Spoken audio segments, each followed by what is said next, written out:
Hello there and welcome to this video on the high-low training method. So in this video, we're going to be taking a look at programming and how to actually structure your programming and your training whenever you're actually in season to get the most out of your performance. So we're going to be really looking at how to manage your weekly training strain to optimize your energy and performance and obviously decrease injury rates and stuff like that. So yeah, high-low training method is the method you should really be using whenever you're doing your programming, etc. So we're going to have a good look at that today.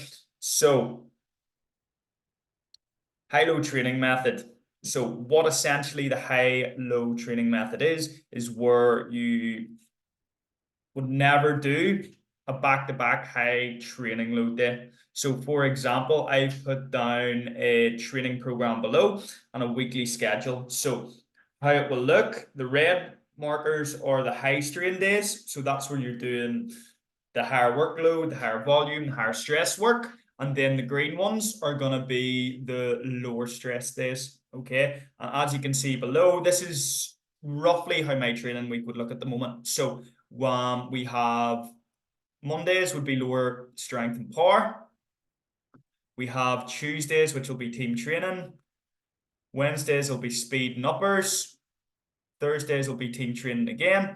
And then Friday is an optional day where you can opt in for a primer or you can go for a rest day. It really depends on how you're feeling that day. If you feel good that day and you want to go in and get a wee bit of extra volume in, do a bit of priming, absolutely go on ahead. But if you feel like you could do with more recovery time, then just take the day off. It's completely optional to you. And then we're leading into the big one, which is going to be our match day, which is what we are trying to optimize for. So as you can see here, it's a high-low strategy. You'll not see two high days back to back. So Monday, Tuesday, we wouldn't have two high days back to back because we want to allow for, we have our stress, our training, and then we have a lower day for recovery.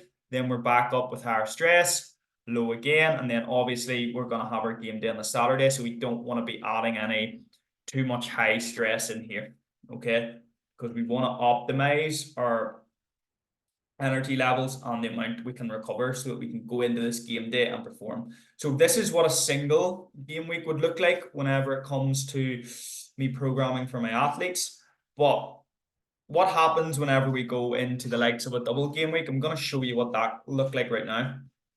So a double game week for a high-low training method, this is more of what it will look like, okay?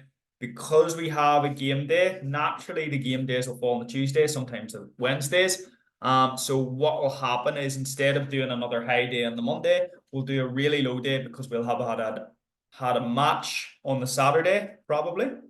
So what we're going to do is we're going to keep training volume low. We're going to make sure that we feel good going into the Tuesday game. So what you can opt in for, I don't have it in here, but you can do it. A primer if you want with some mobility, depending on how you feel that Monday. As well, we want to keep training volume low again because we're going into our game the next day. So bit of mobility, optional rest day, or you can throw in a bit of priming as well if you want. And then we're going into our game day. So obviously Tuesday night game's been played. Going into the Wednesday, you're probably not going to feel at your freshest. We need to start looking towards Saturday's game. So what will happen is we can just focus on some mobility and some rest. More specifically, probably more likely to take a rest day, maybe do some mobility from home. And then on the Thursday, we'll go into, because we have such a limited period that we can train in, what we'll opt for instead is a full body training session just to tick the boxes, make sure the minimum work's done going into the game at the weekend. So we're just keeping that maintenance level at the best ability we can. And then you'll have team training that night as well, probably. So you can do the full body before you go to training and then go to training straight after if you're working throughout the day. And you can go straight into the gym, do a bit of full body, and then get yourself straight over to training. And then Friday, you've got the option of a primer rest again. You're probably going to want to take a full rest day on this day because you're probably going to be quite tired from the amount of volume you've accumulated throughout that week. So just making sure that we're well rested going into our match day on Saturday. And then hopefully it's not back-to-back double game weeks. I know as a player just how challenging it is to get your gym working. on a double game week. But don't be feeling like you necessarily have to be going in smashing yourself in the gym just because you need to keep things going. Your priority has to be your performance, and you want to make sure that you're feeling good going into these games. So if that means getting one gym session in that week just to cover the minimum boxes, that is completely fine. Do you know what I mean? Throwing in a bit of mobility in there is okay too. But just making sure that we're just getting through the double game weeks uninjured, feeling good, and getting the most out of those 2 games that we can, okay? So that's how you would handle a double game week. And as you can see, there's never a back-to-back high training volume day. It's always low, high, or higher, low. Okay, so they'll never follow each other. You might get a back-to-back low day, depending on when your games and stuff are, but you'll never do a back-to-back high day unless you're in the likes of pre-season and stuff where you don't have to really maximize your level of energy for a game day and stuff. So, quick. Oh yes, so high-low training method. So like I know it's all good me saying like high-low days, but what specifically is a high day and what specifically is a low day? Like what makes a training session a high strain training session or a low strain training session? So good examples of a high strain training session would include sprinting, intensive plows. So intensive plows are your really intense plyometrics where you'll be doing very high bounds, going for max effort height on each plyometric jump. As well, you'll be working with weights over 80% of your 1 rep max. Okay, so you're lifting heavier weight and you're accumulating more stress through that. Also as well, intensive med ball throws. So doing like really high velocity ballistics, like as you say, the intensive med ball throws. Your game day is going to be a high stress day, 90 minutes on the pitch, up and down. That's when you're putting in the most work because you want to go out, you want to perform, you want to win. Then heavy team training. Sometimes I know what it's like. Your manager will bust the balls off you in training, which I don't always really highly agree with, but it's just something that happens. So sometimes you'll get a heavy training session. So for example, on a Thursday, if you have a game on the Saturday and your manager puts you through a really heavy training session on the Thursday night, you're almost safer off taking a rest day the next day because you've accumulated so much stress from that training. And then as well, any heavy conditioning you may do. So this might be like heavy conditioning session in the gym. So an anaerobic based session where you're doing intervals on the bike and stuff like that. That can be quite demanding on the body, so it will have a higher strain threshold. So that's what it's like. That's what you want to kind of look at whenever it comes to your high strain days. But you can still train with low strain and put this in, so you can still accumulate some volume with lower strain. Okay. So some good examples, like I say, your team training. Whenever it's more ball specific and more drill specific work with the ball. Weight's under 80%. So if you're not lifting as heavy, like it's not gonna have as much strain, obviously. So that's another one. Extensive plows, so like continuous base plows over a longer period of time that aren't as intensive.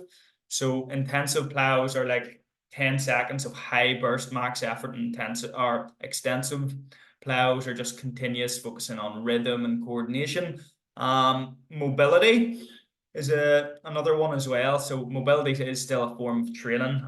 So yeah, it's obviously very low strain as well because there's not much intensity to it. Aerobic based training. So for example, you go into the gym, you want to do something, jump on a bike, do some zone 2 training, just nice continuous based cardio. Like that's not going to be too strenuous on the body at all. In fact, it will help in return to your recovery and stuff because you'll have a stronger cardiovascular system. So that's something you should be focusing on, getting more aerobic based work in the background. If you want to do some extra, some players come to me and they're like, oh, I want to do a wee bit more. I just said jump on, do a zone 2 training in the gym on a bike. So easy jumps and throws. So not intensive throws, more like extensive throws, just focusing on coordination and rhythm. And as well, again, upper based hypertrophy training, so like your bodybuilding style work.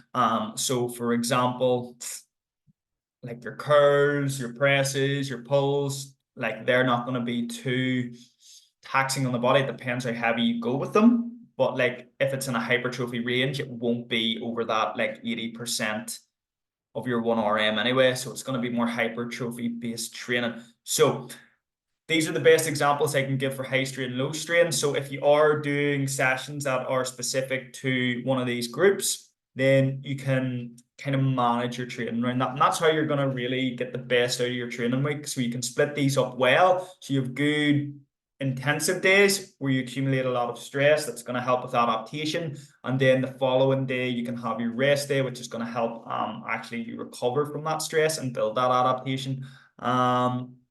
So quick review on like why you want to manage your strain. So it's important as a player to manage your strain, volume, and recovery because you want to decrease your risk of injury. The higher your strain, the more likely your body's going to break down. Okay, so you want to make sure that you're not doing intensive days back to back where you're going to be highly fatigued, and this is going to lead to strains, niggles, because you're under recovered and your body just can't cope with the stress and volume. Also as well, keep energy high for performance. So like it's all about being really strategic with when you're doing intensive work to get the most out of it and then recovering from it. And this all leads into your game day. So making sure that you're the freshest and you're feeling the best possible going into your game day. Because if you're doing 4 to 5 intensive training sessions a week, and then you're expecting yourself to go out and perform on the Saturday, like it's just not going to work. It's not humanly possible. So we need to have some sort of approach to this to make sure that you're feeling your best going into your game. And as well, ensure rest is optimized. So it all leads in the same thing, making sure that you're feeling at your freshest, at your strongest, going into your game so that you can perform at your best, because performance is priority. We want to make sure that you are performing at your best come the day of your game. So hope that was helpful. A lot of good information in there. I'm going to save this video as well so you can watch it back later. But yeah, thanks so much for watching, and if you got any value from it, let me know, and all the best.